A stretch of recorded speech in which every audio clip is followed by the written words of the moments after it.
Welcome back to my YouTube channel. ഇന്ന് നമ്മൾ എൻ്റെ ബാക്ക് ടു സ്കൂൾ എന്ന് പറയാം. അപ്പോൾ ഞാൻ സ്കൂളിലേക്കുള്ള സാധനമൊക്കെ വാങ്ങിച്ചിട്ട് അപ്പോൾ നമുക്കത് അൺബോക്സ് ചെയ്തല്ലോ. ആദ്യം തന്നെ പൗച്ചാണ്, ഞാൻ ബോക്സ് വാങ്ങിച്ചില്ല. അപ്പോൾ നമുക്ക് അൺബോക്സിങ് ചെയ്യാം.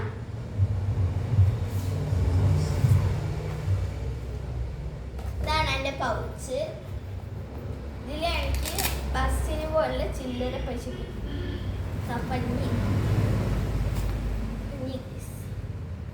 അപ്പം നമുക്ക് ഇത്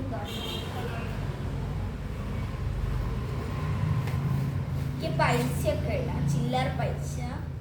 സ്കൂളിലേക്ക് പോകുമ്പോൾ തിരിച്ച് വരുന്ന പൈസയിൽ അങ്ങോട്ട് പോകണം. പൈസ ഇതിൽ വലിയ പണിയുണ്ട് കേട്ടോ, അതൊക്കെ സ്പോഞ്ച് പഞ്ഞിന്നാണ്. അപ്പോൾ നമുക്ക് അടുത്തത് അൺബോക്സ് ചെയ്യാം. ഇതാണ് ഇതിൻ്റെ മുൻഭാഗം. ഇവിടെ ഒരു ഗ്ലിറ്റർ വരുന്നുണ്ട്, അതിനൊരു പൂ വരുന്നുണ്ട് യെല്ലോ വൈറ്റ് ഷെയ്ഡിൽ. പിന്നെ ഇവിടെ ഒരു ഇത് വരുന്നുണ്ട് ഫ്ലവർ നെയ്തിയത്. പിന്നെ 2 സിബ് ഉണ്ട്, പിന്നെ ഒരു വലിയ സിബ് ഉണ്ട്. പിന്നെ ഞാൻ ബാഗ് വാങ്ങിച്ചിട്ടുണ്ടായിരുന്നു. ഇതിൻ്റെ കൂടെ ഫ്രീ എനിക്ക് പോപ്പ് ആൻഡ് പിക്ക് കിട്ടിയിട്ടുണ്ടായിരുന്നു. നമ്മൾ TV-യിലൊക്കെ കാണാറുള്ളത്. അപ്പോൾ ഇതാണ് എൻ്റെ ബാഗ്.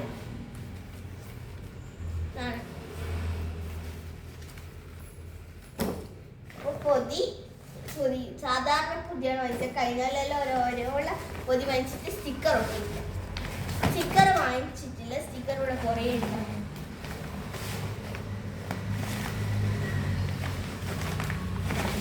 ബുക്ക് ഇതാണ്.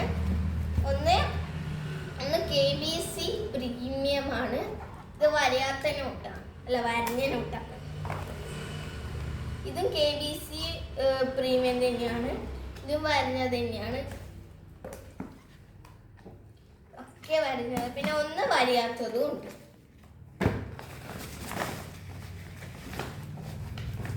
പിന്നെ 3 പെന്ന് വാങ്ങിച്ചു, ഒരു ജെല്ലും 2 സാധാ പെൻ. ഇതാണ് ജെല്ല്. പിന്നെ ഒരു സ്റ്റിക്കി നോട്ട് യെല്ലോ കളർഫുൾ ഇല്ലാന്ന് പറഞ്ഞപ്പോൾ ഒരു സാധാ യെല്ലോ വാങ്ങിച്ചു. പിന്നെ ഒരു പെൻസിൽ വാങ്ങിച്ചു, ഡാർക്ക് ഉള്ള. ബാക്കി പെൻസിലൊക്കെ ഇവിടെ ഉണ്ട്. ഇറേസറും കട്ടറൊക്കെ ഇവിടെ ഉണ്ട്, അതുകൊണ്ട് ഞാൻ വാങ്ങിച്ചില്ല. പിന്നെ 2 സ്റ്റിക്കർ വാങ്ങിച്ചു. ഒന്നിന് 10 രൂപയാണ്. അപ്പോൾ 2 വാങ്ങിച്ചു, ഒരു 20 രൂപ. അപ്പോൾ എന്നാൽ ഇത്രയേ ഉള്ളൂ. അല്ല, ഞാൻ എൻ്റെ പോപ്പ് ആൻഡ് പിക്ക് കാണിച്ചു തരാം. അപ്പൊ ഇതാണ് എൻ്റെ പോപ്പ് ആൻഡ് പിക്ക്. നമുക്കൊന്ന് കൂടി ഞാൻ മേലോട്ടാക്കുന്നത്.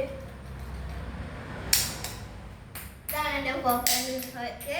ഒരു ബോളും ഇത് പൊട്ടിയിട്ടാണ് കിടക്കുക. അപ്പൊ ഞാനിത് ഫിറ്റാക്കി ആ ബോൾ ഇവിടെ ഇതാക്കി. അപ്പൊ ഇന്ന് ഇത്രയേ ഉള്ളൂ. അപ്പൊ എല്ലാവർക്കും ബൈ ബൈ. പിന്നെ സബ്സ്ക്രൈബ് ചെയ്യാൻ മറക്കല്ലേ. ഒരു കാര്യം പറയാൻ വിട്ടുപോയി. ഇനി ഞാൻ 6ാം ക്ലാസ്സിലോട്ട് കേട്ടോ. എന്നെ എല്ലാവരും പ്രാർത്ഥിക്കണം, എനിക്ക് 6ാം ക്ലാസ്സിൽ നിന്ന് പാസ്സാകാൻ വേണ്ടി. അപ്പൊ ഇത്രയേ ഉള്ളൂ.